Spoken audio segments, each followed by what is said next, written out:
मांगे पूरी करो। भारत माता की जय। હવે આપણો ઘડી હવે આ આવેદનમાં બેન 37 ગામનું અમે વર્ણન કર્યું છે. ગટર છત્રાલયો મંજૂર કરવામાં આવે છે અને છતાં હાલે લોકો ડબલેશ્વર ચાલે છે. એટલે તો આ ગ્રાન્ટો જાય છે ક્યાં, કોના થ્રુ? મનરેગાના પ્રશ્નો તો કોઈ કામ રોજગારી કરતું નથી, તો એમની ખાતામાં રોજગારીના પૈસા, નાણાકીય પૈસા આવે છે. છોકરાને હાર જાય ને તો પડી જાય તો બીજા ઘરના એ રોડ ને ઘરના તો છોકરાને મેળવા જવું હોય તો કોક ટ્રેક્ટર લઈ જવું પડે. અને અમારો ગુંજારા ઢગણાનો રોડ હોય ને એ રોડ હપુજો બન્યો જ નહીં. ધોરણ લેડે એવું નહીં વાપરે એમ બસ અમારે એટલું જ રોડ જ જોવે છે. બીજું કઈ રજૂઆત તમારે ગામના કોઈ પ્રશ્નો હોય તો કહેજો. બેન, પહેલાં તો અમારા ઢગણાથી ગુંજા રોડ છે એ બિસ્માર હાઉસમાં છે. આજથી 25-30 વર્ષ પહેલાંનો રોડ છે યાર, અને 25-30 વર્ષ કાચો રોડ બની ગયેલો હતો પહેલાં. તે છતાંય આજ સુધીનું કોઈ પણ કામ કરવામાં આવતું નથી. અને આ કામ નહીં કરવાનું મારા ગામનું કારણ શું? શું અમારું ગામ વાગડ તાલુકાના નકશામાં નથી? શું ગુજરાત તાલુકાના નકશામાં નથી? નમસ્કાર.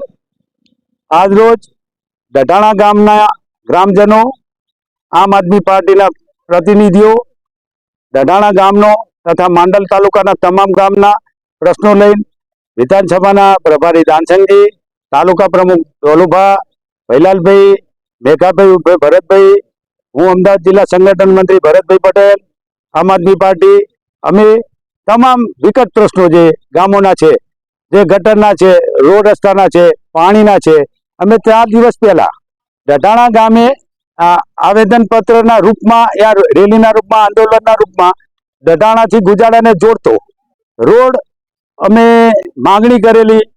એ ન્યૂઝમાં પણ આવેલું, ન્યૂઝ મિત્રોએ, પ્રેસ મિત્રોએ આપેલું. છતાં બેરા કાને અધિકારીઓને, પદાધિકારીઓને આ બેરા કાનમાં અવાજ ગુંજેલો નહીં, જેના કારણે ફરીથી 37 ગામના આવા પ્રશ્નો લઈ અને આમ આદમી પાર્ટીના યોદ્ધાઓ સાથે પ્રજાઓ જોડાઈ છે. કામની રાજનીતિ અમે કરીએ છીએ, અમે કામ માંગીએ છીએ. કોઈ વ્યક્તિનો અમારે વિરોધ નથી. તમે પ્રજાના કામમાં વ્યસ્ત રહો. તમે ચૂંટાયેલા પ્રતિનિધિ છો, 3 ગામ તમારા ભાગમાં આવે છે, તો ડેલિકેટો, બધા જિલ્લાના ડેલિકેટો, તાલુકાના ડેલિકેટો અહીં બેસી અને કોન્ટ્રાક્ટર સાથે મિલી ભગતથી બસ ફાઇલોમાં સાઈનો કરવામાં મસ્ત છે. તમારા 3 ગામમાં આવો અને જુઓ કે એ પરિસ્થિતિ શું છે, વિકાસ શું છે. વિનાશ છે, વિકાસ નહીં. આંધળો વિકાસ, અંધભક્તોનો વિકાસ છે. આવો વિકાસ તો ના હોય ભાઈ. આ કાળા કલરની કાચની ગાડીઓ 6 મહિના થાય ડેલિકેટને અને 5-5, 7-7 લાખની પગમાં ગાડીઓ આવી જાય.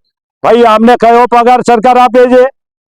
જિલ્લાના પ્રતિનિધિને, તાલુકાના પ્રતિનિધિને કે સરપંચોને ચૂંટાય અને 5 મહિનામાં તો 4 વ્હીલ ફરતી થઈ જાય. 40% કામગીરીના નાણાં સરકારી બાબુઓને અને અંધ ભક્તોને ચૂકવવામાં જાય. પછી આ પુલ બેસી ગયો, હમણાં બનાવ્યો છે સાહેબ, આનંદીબેન વખતમાં કદાચ મંજૂર થયો હતો. તો આવા કરોડોના પુલ બેસી જાય છે. અંગ્રેજોનો પુલ જે બાજુમાં છે માંડલમાં, એ વર્ષોથી કાંકરી નથી કરી. તો એ પુલને ખાલી બંધ કરી અને પગદંડીથી વિદ્યાર્થીઓ જતા હતા, એને પણ જતા રોકવામાં આવ્યા છે. સ્કૂલના વિદ્યાર્થીઓ હવે મોટા બ્રિજ ઉપર ચાલીને હેડે તો એને પણ એક્સિડન્ટ થાય.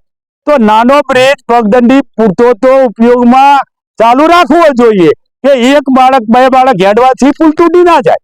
હા, 2 વ્હીલના સાધનો, સાયકલ ને કદાચ બીજા બંધ કરો વાહનો, પણ ચાલતા જાય એવો તો માર્ગ કરો જેથી બાળકોનું ભવિષ્ય તો ઉજળું રહે.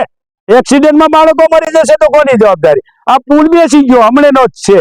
તો આ ભ્રષ્ટતંત્રએ કરોડો રૂપિયા ખર્ચીને બનાવેલો પુલ જો બેસી જતો હોય તો કોઈ આંધળા અધિકારીઓને, પદાધિકારીઓને દેખાતો નથી. શૌચાલયો, કરોડોના કૌભાંડ, હાલે ગામો ગામ ડબલા લઈને બેનો જાય છે અને એમના દરેકના ઘરે શૌચાલયો પાસ થયેલા છે. તો શૌચાલયો ગયા ક્યાં? આસમાન ખાઈ ગયું, ધરતી ખાઈ ગઈ, કે પછી આ વચ્ચે ક્યાં ખાઈ ગયા? એવો જ પ્રશ્ન મનરેગાનો છે.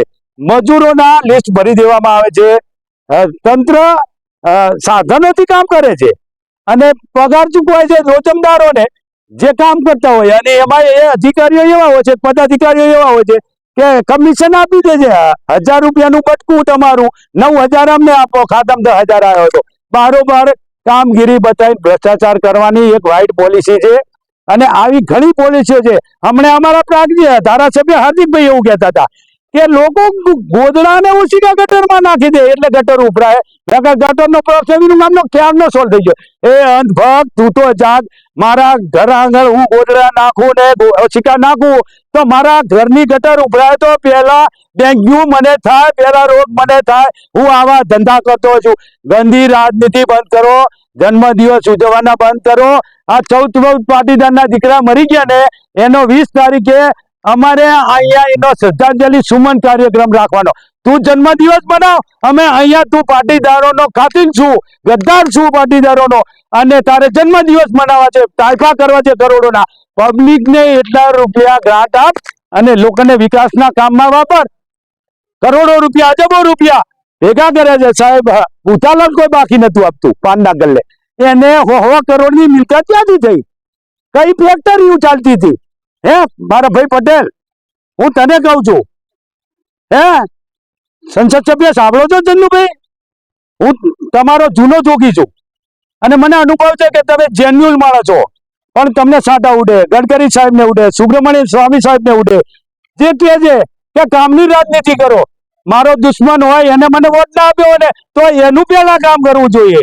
તો કામ નહીં, રાજનીતિ લઈને આવેલી આમ આદમી પાર્ટી માંડલમાં પણ આવા હજારો પ્રશ્નો છે. સોસાયટીઓના પ્રશ્નો છે, ગટર ઉભરાય છે, રોડ રસ્તા ખરાબ છે. લોકોની ચાહના એવી છે કે ભાઈ અમારા માંડલમાં પણ આવો. અને નેક્સ્ટ ટાઈમ 10 તારીખે 8મા મહિનાની ગોપાલરાયજી, ભગવત માન, કેજરીવાલ સાહેબ, ગોપાલ ઇટાલિયા અને ગોપાલ ઇટાલિયાની આખી ટીમ 10/8 માંડલમાં મોટી સભા કરવા જઈ રહી છે અને આપને ભોજન અને ભજન બે પીરસવાનું છે. તો તમામ જનતાએ આવજો અને વિસાવદર વારી કરશો, રોડ ઉપર આવશો, જનતા જાગશે તો જ ભૂત ભક્તો ભાગશે. જય હિન્દ, જય ભારત, ભારત માતા કી જય. પહેલાથી આજે આવેદન પત્ર શા કારણે તમે આવેદન પત્ર આપવા આવ્યા છો? મારું નામ પટેલ ભાઈલાલભાઈ ગણપતભાઈ. હું આમ આદમી પાર્ટીનો ઉપપ્રમુખ તરીકે માંડલનું કામકાજ કરું છું. તો આજે માંડલ તાલુકાનો ડઢાણા ગામ નું જે ડઢાણા ગામ નો રોડ ગુંજાળાથી જતો મહેસાણા જોડતો, ડઢાણાથી ગુંજાળા રોડ મહેસાણા જોડતો ખાડા પડી ગયા છે. વિદ્યાર્થીઓ ખાડાની અંદર જાય છે, પાણી છે, ઢોરા અને ખેડૂતો પણ ગારો ખોંદીને જવું પડે છે. તો અમારી ભાજપ સરકારને અને ગામ જનતાને તરફથી એટલી વિનંતી કે ભાઈ રોડનું જલ્દીમાં જલ્દી કામ કરો, એવી અમારી નમ્ર વિનંતી આ ગામજનો બધા કરે છે. અને અમે આવેદન પત્ર બેને આપેલું હોય અને ગામની અંદર જે લાઇટ છે, ગંડાળું હોય અને રોડો હોય એનું પણ કામ આપો.